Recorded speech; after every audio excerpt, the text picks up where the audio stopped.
আসসালামু আলাইকুম, সবাই নিশ্চয়ই ভালো আছেন। আরেকটা নতুন রেসিপি নিয়ে আপনাদের সামনে হাজির হলাম। আজকের রেসিপি হচ্ছে ইনস্ট্যান্ট মোগলাই কিভাবে তৈরি করবেন। কোনো রকম ডো তৈরি করা ছাড়াই আজকে আমি আপনাদেরকে মোগলাই তৈরি করে দেখাচ্ছি। আশা করি আপনাদের কাছে ভালো লাগবে। ভালো লাগলে আমার চ্যানেলকে সাবস্ক্রাইব করবেন আর আমার রান্নার ভিডিওগুলো ফ্রেন্ডস অ্যান্ড ফ্যামিলির সাথে শেয়ার করবেন।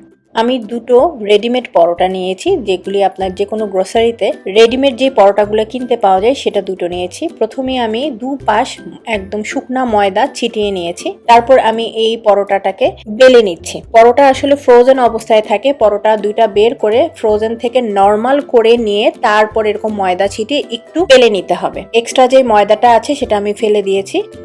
পেঁয়াজটা আপনার ইচ্ছা মতো আপনারা দিয়ে নেবেন, ধনিয়া পাতাটাও আসলে ইচ্ছা মতো, এবং ঝালটাও আপনাদের ইচ্ছা মতো আপনারা দিয়ে নেবেন। এখানে আমি কোনো পরিমাণটা বলিনি, আমার প্রয়োজন মতো আমি নিয়েছি। এবং লবণটাও স্বাদ অনুযায়ী নিতে হবে, আমি বিট লবণ ইউজ করেছি।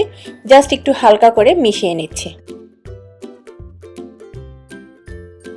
আমি একটা ডিম ইউজ করছি, আপনারা চাইলে দুটো ডিম ইউজ করতে পারেন। আমাকে একজন প্রথম যখন আমি মোগলাই দিয়েছি সেখানে আমি একটা ডিম ইউজ করেছি, যার জন্য আমাকে কিপটা বলেছে। একটু করে আমি গরম মশলার গুঁড়া দিয়েছি। গরম মশলার গুঁড়াটা হচ্ছে অপশনাল, আপনারা চাইলে দিতে পারেন, না চাইলে আপনাদের ইচ্ছা। খুব আলতো হাতে আমি ডিম পেঁয়াজ সব একসাথে জাস্ট একটু মেখে সমান করে নিয়েছি। এটা চোখে দেখে আপনারা বুঝতে পারছেন। এখন পুরা সাইডে, রুটির সাইডে আমি একটু পানি লাগিয়ে দিয়েছি, যেন এটা একদম আঠার মতো কাজ করে। যখন আমি ভাজ করব তখন যেন এটা লেগে যায়। আর আমি এটা যেহেতু তেলে ভেজে নিব না, এয়ার ফ্রায়ারে করব, তো সেই জন্য এই মুখটা যেন ভালো করে লেগে যায়। আমি এয়ার ফ্রায়ার থেকে একটা স্ট্যান্ডের মতো বের করে নিয়েছি। ঠিক এটার মধ্যে কিভাবে উঠালাম খেয়াল করেছেন।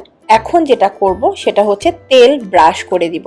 যেহেতু আমি এটা এয়ার ফ্রায়ারে করছি, এখানে কোনো তেল থাকছে না, যার জন্য আমরা তেল ব্রাশ অথবা স্প্রে করে দিব। আমি ঠিক যতটুকু তেল এরকম দিয়েছি, আপনারাও ঠিক একইভাবে এরকম বেশি করে একটু তেল ব্রাশ করে নিতে পারেন বা স্প্রে করে নিতে পারেন। এয়ার ফ্রায়ার আমারটা হচ্ছে কিছুটা ওভেনের মতো, ইলেকট্রিক ওভেনের মতো দেখতে, এবং অনেকটা বড়, যার জন্য আমি 400 ফারেনহাইটে 15 মিনিট দিয়ে করে নিচ্ছি।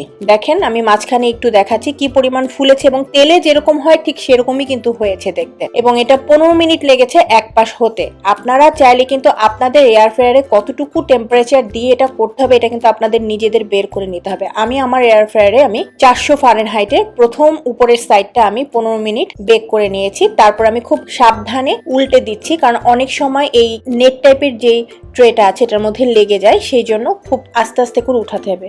ঠিক একইভাবে আমি আবার তেল ব্রাশ করে নিচ্ছি। ব্রাশ করে নিয়ে আমি আবার এয়ার ফ্রায়ারে দিয়ে দিলাম ঠিক 400 ফারেনহাইটে। এখন দিয়ে দিব মাত্র 6 মিনিট।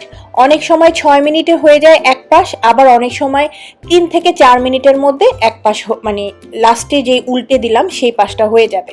সো এটা একটু শেষের বার যখন দিবেন তখন একটু খেয়াল রাখতে হবে। তো 6 মিনিট হতে হতে আমি আরেকটা রেডি করে নিচ্ছি মোগলাই।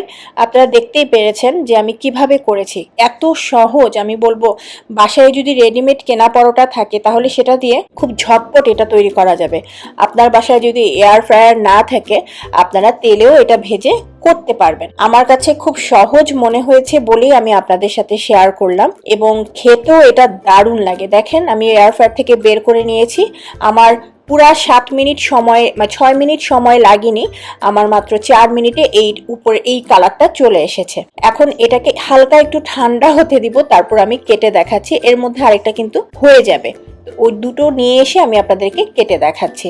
আশা করি আপনাদের কাছে ভালো লাগবে। যারা দেশের বাহিরে আছেন এবং ময়দার ডো তৈরি করার ঝামেলা মুক্ত হতে চান তারা কিন্তু এটা করতে পারেন। আমার কাছে মনে হয় এটা খুবই ইজি। দুটো হয়ে গেছে, আমার কাছে তো খুবই ভালো লাগছে। আমি বলবো ট্রাই করবেন আপনারা অবশ্যই অবশ্যই। আর যারা দুটো ডিম খেতে পছন্দ করেন অবশ্যই দুটো ডিম দিয়ে নেবেন, আমার মতো কিপটা না হলেও চলবে। আমাকে একজন বলেছিল যে আমি নাকি কিপটা, যার জন্য আমি একটা ডিম দিয়েছি। আমি একটু কেটে দেখাচ্ছি এটা কতটা সুন্দর হয়েছে। ভিতরটা দেখেন কি সুন্দর হয়েছে, একদম ভাজ ভাজ হয়েছে। আপনারা দুটো ডিম দিলে আরো বেশি ফুলে উঠবে। আশা করছি আপনাদের কাছে ভালো লেগেছে। ভালো লাগলে কমেন্ট সেকশনে অবশ্যই কমেন্টের উত্তর চাই, কেমন লেগেছে সেটা অবশ্যই জানাবেন।